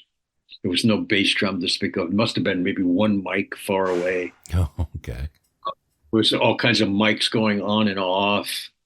It wasn't happening. So we listened, and we got to Osaka. Osaka sounded reasonable, although I had to reinvent the drums by putting a drum set out in the studio and taking the one mic that was a bit closer, at least the tom-toms were decent, and filtering everything out except 30 cycles, and then putting a speaker on the head of the bass drum and pumping that 30 cycle from the kit into that bass drum and recording it. Now it sounded like a bass drum. And then I did the same. I filtered out to like 5,000 cycles, and put that microphone on top of the snare drum and recorded it from underneath so you could hear the snares. And so I reinvented the drums. There were plenty of tom-toms and cymbals, so I didn't have to worry about that. And of course, it's all in sync, so it wasn't going to be a problem. And then Jay and I mixed everything from Osaka, and they called it Live at Budokan, but it was Osaka. Right.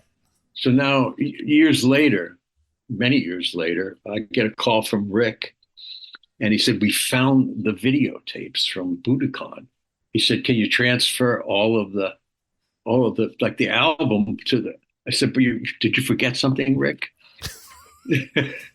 The album is Osaka, even though we call it Budokan. The album is Osaka.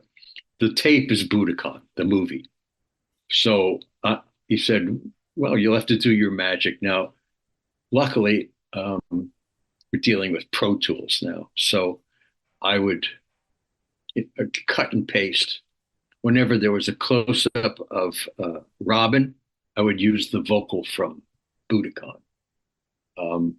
if there was a close up of Rick's guitar, I would use Budokan. Otherwise, I was using still Osaka. Wow. And it worked fine. I mean, we had to nudge here and there. You can't tell it's flawless. And we mixed it in 5-1. And it was really a patch job, but it worked. And anyway, the I Want You to Want Me from Budokan, which was edgy and sounded like the band, that was the hit finally. And that put them over the top. In fact, no one expected that thing was going to sell 15 million units or more in America, which it has up to this point. Yeah. 15. As I understand, again, it was meant for a Japan-only release, and then it started coming to the U.S. in imports. That's right. At what moment, I mean, were you in the room, or were you part of the decision to say, you know what, this needs a domestic release, or no, this is a juggernaut? That was totally up to the people at Sony. Okay. But they knew they had a good thing. And when they released I Want You to Want Me, it just zoomed. And it sounds like it's 100% live from what you said. I mean, were there many overdubs at all? No overdubs. No overdubs. Wow. No, I take that back. There was one bass overdub we had to do because the bass crapped out. And we couldn't find another bass even in that section because the other ones were so poorly recorded. It was impossible. So Tom came in. He was maybe in for an hour. And he did. And he fixed the bass on that. And we matched it up and put it in. That was the only overdub. No other overdubs. It reminds me of when we did the Aerosmith live album. Bootleg, yeah. Where we got to now when we were doing that, Kiss Camp, Kiss Alive, and Frampton, yeah. Those were really studio albums with the audience from the live show, and they were flawless and beautiful sounding, and really. So Stephen and I and Joe, we started talking, and we said we should do one that sounds like you're at the show, with hiccups and farts and pimples and whatever happens, songs that are played too fast, but make it sound like if you came to an Aerosmith show, this is what you would sound like it was somebody recording a bootleg of the show. So we sorted through. I went on tour with them for about 2 months with a remote truck. And then we came back to the studio. We sorted through all the best of what we had, no fixes. And we made it sound like you were experiencing Aerosmith at a show with mistakes, everything. And when I finished, I sent it over to Sony, and they said, "Are you serious? This is awful." No, I said, "Do you realize the name of the record is Bootleg? It's supposed to sound like the excitement of being at an Aerosmith show. This is what it's like. It's exciting." And they said, "No, Oscar, you have to remix it. You got to do something. You got to fix things up. It should sound like Kiss Comes Alive." So Stephen and I were like, thinking, we're not doing it that way. No matter what, we're not doing that way. We just won't do the record. So I called up Sony and I said, "Okay, well, I'm going to go in the studio. I booked into Record Plant for about 4 or 5 days, and then I'll get it back to you." And they said, "Okay." And I never went to the studio. None of us did.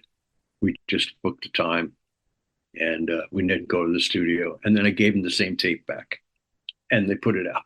They're all, "Thank you." It was great. We loved it. And Slash told me, he said, we played that album in the dressing room before we went out on stage. Every show.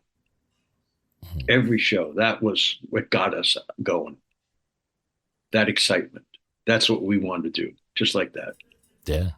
That's a great album. I love how they even leaned into the artwork with the bootleg motif and the coffee cup stain. And and then some of that stuff was from really early that Stephen found some tapes from a club date. I think it was Popcorn. Mother Popcorn. And side 4.